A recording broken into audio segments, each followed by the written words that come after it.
Let's bring in the Democratic leader of the House right now, Nancy Pelosi. Thank you for joining us this morning. My pleasure. So you heard Sarah Sanders right there talk about this idea of a special committee looking into the Russia ties with the Trump campaign. Also, pretty much saying that there will not be any recusal, at least for now, from the Attorney General. Your response? Well, as you read the law and saw the law, the Attorney General must recuse himself. But let's just take it back a step. You have seen a flurry of activities that are completely inappropriate, encouraging lawmakers, encouraging intelligence officials to say that something is one way or another.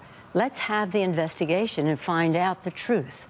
And we've been calling, we have 100 now plus one Republican on Eric Swalwell's bill for an outside independent commission to study the personal, political, and financial relationship between President Trump and the Russians. So far, these efforts have been quashed by the Republican leadership in the House, and you're getting some pressure from Democrats to go farther. Michael Moore put out a tweet this week. He said, tell your senators and House members now you want them to cease all business till they appoint a special committee on Trump and the Russians. He gave the phone number there as well.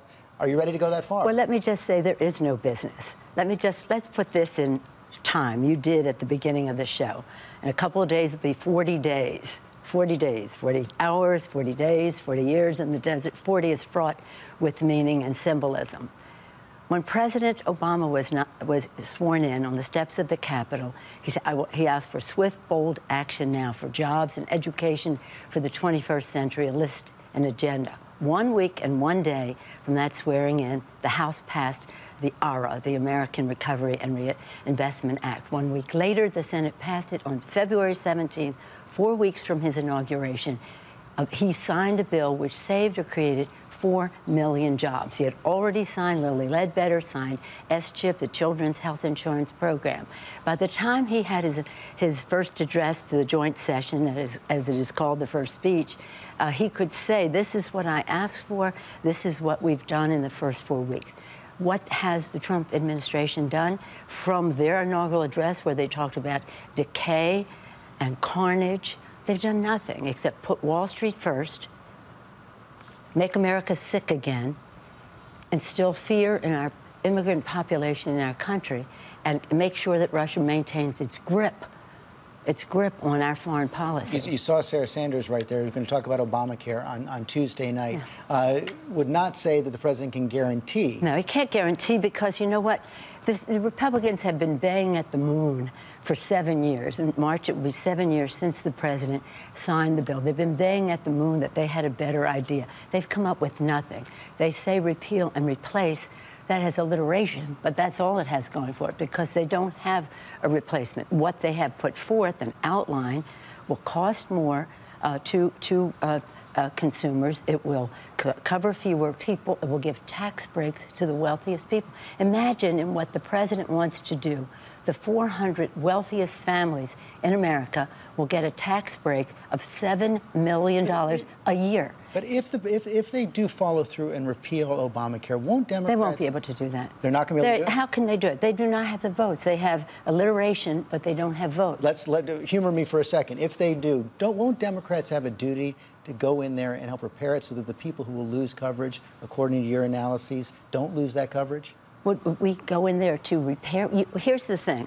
When we did the Affordable Care Act, if everyone loved their care, if everyone loved it, which they didn't, and their insurance, we would still have had to do it because the escalating cost of health care in our country were unsustainable to individuals, to families, to small business, to corporate America, and to the public sector. The costs were just soaring. So we do the care, and it had three goals. One, to lower costs. The other, to expand benefits. And the third, to increase access of many more people. 20,400,000 people now have health care who didn't have it before. But this is the important part. 155 million people who get their health insurance through their workplace now have expanded benefits, stop the rate of increase of cost, but No longer will you have a pre-existing condition prevent you from getting care. I understand that's what's in the middle, but if they repeal it, don't you have an obligation to protect those who are going to lose their coverage? Well, it isn't a question of that. You have to have the full package. If they come up with something that keeps lowering cost, expanding coverage, and improving benefits, then we can have something to talk about. But we haven't seen anything to talk to them about yet in any category. And they you have don't put think forth nothing. So when he makes his address on the 40 days that he's been president, he has nothing to show for it but fear in every way, to people who are sick, fear to people who are immigrants, fear to people who are concerned about the greed on Wall Street taking us back to where we were. What kind of a reception is the president going to get on Tuesday? And I've read that some Democrats are thinking of bringing guests who they believe have been impacted by the president's policies. Well, that would be a normal thing to do. I myself would bring a guest who is a dreamer. I will bring a guest who lost her son through gun violence, and I'll bring a guest who is a symbol of the freedom of the press, which the president, in his authoritarian manner, is attacking. And I think that's really our biggest guardian of our democracy is the First Amendment, the freedom of the press. Are there any issues where you feel you can still work with the president? Back in November, you talked about infrastructure. The president's talked about perhaps a $1 trillion infrastructure plan. We don't know if he's going to propose one on Tuesday. Is that something Democrats can get behind? Well, let's just talk about that for a moment, because I call him the deflector in chief. He has no jobs bill. I talked about President Obama in the first 4 weeks, 4 million jobs. He has no jobs bill, so he's got to talk about the press. He has no jobs bill, so he has to talk about kids, transgender kids in school. He has no jobs bill, so he has to talk about immigrants and have a ban on Muslims coming to the country. So all of this is a deflection from the fact he has done nothing. So we haven't seen a jobs bill. We haven't seen But you have an open mind on it? Well, if he has, as I've said to him and as I've said publicly, if he has an infrastructure bill that really helps to address the deficit we have in our infrastructure in our country, let's talk about it. But if it is, yet again, another tax break for his rich friends disguised as an infrastructure bill, we're not going there. Congressman Pelosi, thanks for joining us this morning. My pleasure.